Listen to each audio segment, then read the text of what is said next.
Ya saudara, terima kasih Anda masih di Sapa Bali Pagi Ruang Psikologi, dan hari ini kita masih membahas soal topik kita, pentingnya menjaga kesehatan mental di tengah pandemi COVID-19 yang belum usai. Dan sini Nita masih ditemani oleh dua orang psikolog klinis, ada Kak Weni dan juga ada Kak Santika ya.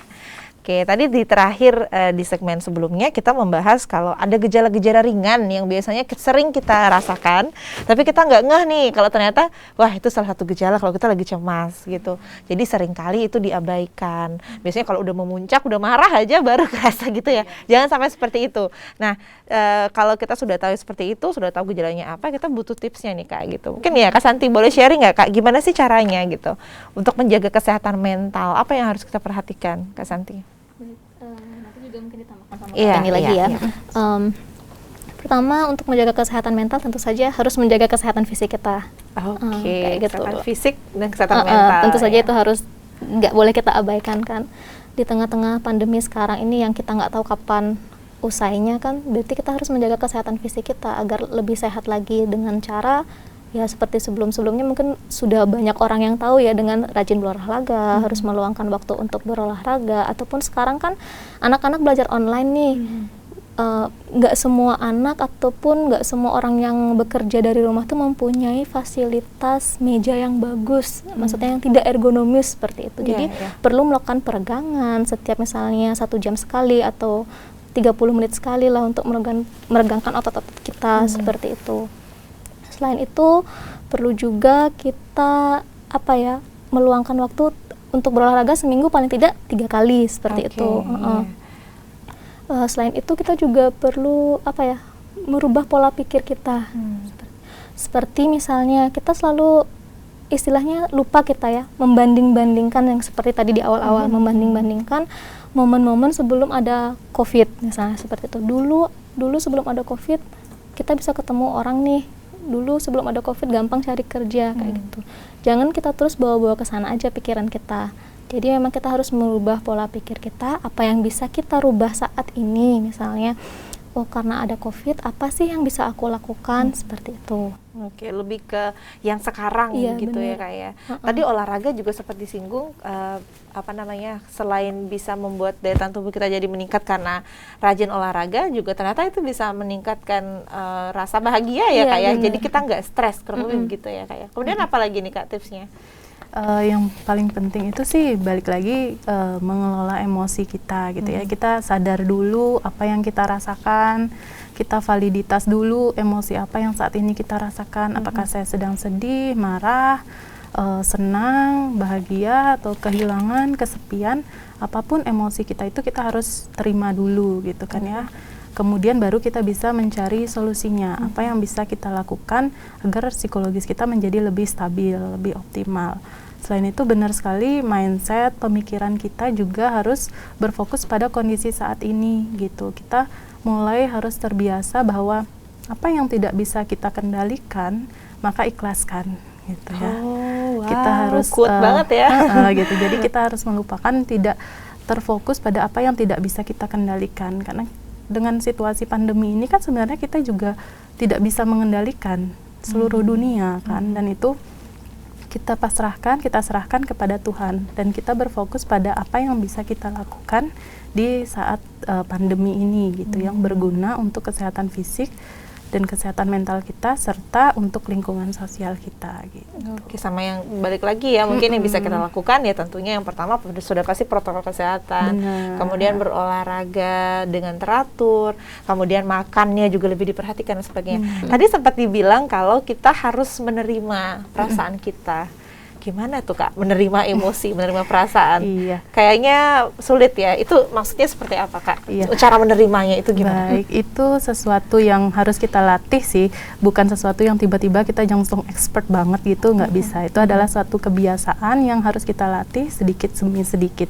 Jadi ketika kita mengalami suatu emosi gitu, khususnya emosi negatif, itu tidak serta-merta kita harus langsung buang jauh-jauh. Oh, saya nggak boleh sedih nih. Oh, saya nggak boleh marah nih gitu. Saya harus seneng terus gitu. Padahal ketika kita mencoba untuk memutarbalikkan, ketika kita emosi kita negatif langsung balik ke positif, justru yang muncul lebih banyak emosi negatifnya gitu kan ya. Lebih banyak nggak bisa benar-benar pure positif gitu. Jadi harus terpaksa merasa positif dan akhirnya balik lagi ketika tidak merasa positif kita merasa bersalah dengan diri sendiri gitu. Jadi kenapa penting sekali kita menerima segala emosi yang muncul gitu. Tidak usah membandingkan emosi kita dengan emosi orang lain karena kan setiap orang punya emosi masing-masing terhadap suatu situasi gitu ya. Tidak perlu harus sama gitu. Jadi kita harus terima baik emosi negatif maupun positif yang muncul di diri kita. Itu menarik ya Kak ya, karena selama ini kalau kita lihat tanpa sadar kita itu fokus, aku nggak boleh nih berpikir negatif gitu ya, aku nggak boleh marah, aku nggak boleh panik. Ternyata kita penting ya Kak Santi ya, untuk menerima emosi-emosi itu. Benar, seperti yang tadi Kak Weni sampaikan, di mana kadang-kadang orang-orang selalu berkeinginan bahwa aku harus bahagia, aku harus senang, aku harus happy kayak gitu. Dibandingkan dengan bahwa dualitas, maksudnya positif dan negatif, ada sedih, ada gembira, ada senang, ada susah, itu hal-hal yang memang ada di kehidupan kita dan kita harus menerima hal tersebut, harus menjalani itu dan itu tidak bisa kita pisahkan. Sekarang misalnya Nitya lagi sedih, besok mungkin aja Nitya happy, nggak selamanya Nitya selalu happy kayak gitu. Benar. Itu harus diterima ya Kak ya, dan kembali lagi menerima perasaan itu, terus melakukan hal-hal yang bisa kita lakukan sekarang gitu ya, mengikhlaskan yang tidak bisa dikendalikan gitu kalau quote dari Kak Wendy barusan ya. Oke, terus tadi juga ada sempat bahas soal pola pikir gitu ya Kak ya, mindset gitu. Kita harus mengubah mindset kita menjadi lebih baik. Itu yang lebih baik. Yang buruk itu kayak gimana Kak? Maksudnya mindset apa yang harus kita hindari gitu, khususnya di masa pandemi COVID-19 ini?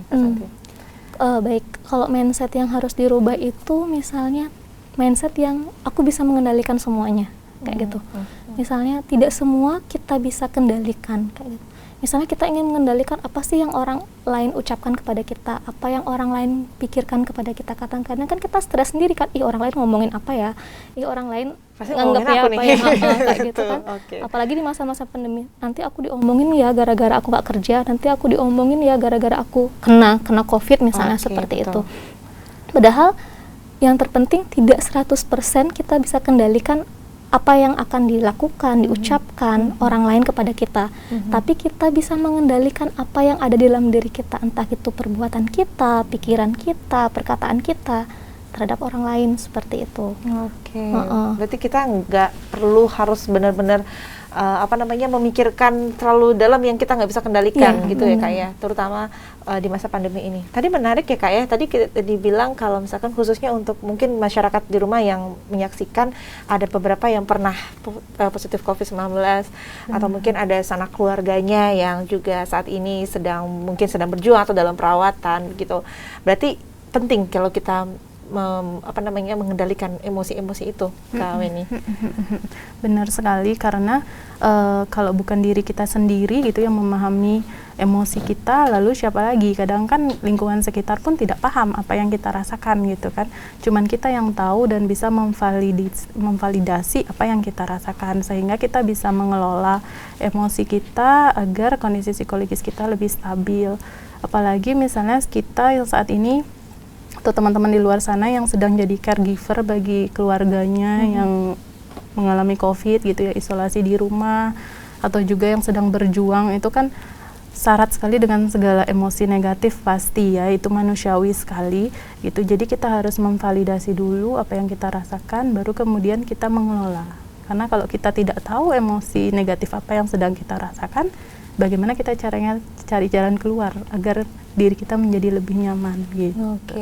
Kak, selama pandemi COVID-19 ini kan dari kecemasan itu tadi dikatakan sudah pasti akan kita rasakan begitu ya Kak ya. Kemudian yang paling goals-nya di sini, yang paling benar-benar kita katakan berhasil itu ketika kita sudah ada di tahap penerimaan diri begitu Kak ya. Mungkin bisa sharing sedikit Kak, dari tahap awal kita merasa cemas karena pandemi sampai akhirnya kita bisa menerima gitu, lebih menerima keadaan ini. Itu ada proses apa saja yang biasanya kita lalui Kak sebagai individu gitu? Apakah berbeda-beda juga mungkin setiap individu? Ada yang cepat bisa menerima, ada yang mungkin lama, ataukah harus melalui masa depresi dulu atau seperti apa? Jadi ketika terjadi perubahan gitu, maka kan akan ada challenge untuk adaptasi gitu ya. Pasti yang pertama akan muncul kecemasan gitu. kemudian muncul perasaan denial. Oh ini nggak benar. Oh ini mungkin ada beberapa individu juga yang bilang konspirasi, nggak ada COVID gitu ya. Betul. Itu kan denial, bentuk denial terhadap suatu situasi yang terjadi. Kita tidak Denial menerima. itu menyangkal maksudnya. Ya? Menyangkal. Kemudian muncul bargaining kayak barter. Oh kalau ini COVID, kalau misalnya selesai tahun ini, oh tahun depan saya mau gini. Oh kalau tahun depan belum selesai, saya mau ini. Jadi mulai ada bargaining gitu, mulai ada solusi tawar menawar terkait dengan kondisi saat ini. Bisa nggak sih saya ke kantor? Oh mungkin saya ke kantor tetap, tapi harus pakai protokol gitu ya. Mulai tawar menawar. Kemudian karena kondisinya semakin lama, akhirnya muncul stres lagi pasti gitu kan ya. Loh kok nggak selesai-selesai gitu kan ya. Sampai akhirnya kita mulai terbiasa, mulai terbentuk perubahan perilaku gitu, mulai beradaptasi, barulah kita bisa menerima kondisi ini gitu. Oke, berarti memang jadi ada prosesnya tahapnya panjang, ya? iya. Prosesnya panjang gitu. Tadi juga ada stres tahap 2 gitu ya Kak ya. Mungkin mudah-mudahan kita masyarakat bisa sampai ke fase penerimaan diri ini. Nah, untuk itu berarti kita kan perlu tipsnya gitu Kak. Gimana sih caranya supaya kita minimal bisa merubah mindset dulu nih, atau gimana caranya biar kita bisa paham diri sendiri. Tapi kita akan bahas setelah segmen satu ini Kak. Dan saudara, kita masih akan membahas topik kita hari ini terkait dengan pentingnya kesehatan mental masyarakat di tengah pandemi COVID-19. Tapi setelah jeda berikut, untuk itu jangan kemana-mana, tetapi Sapa Bali Pagi Ruang Psikologi.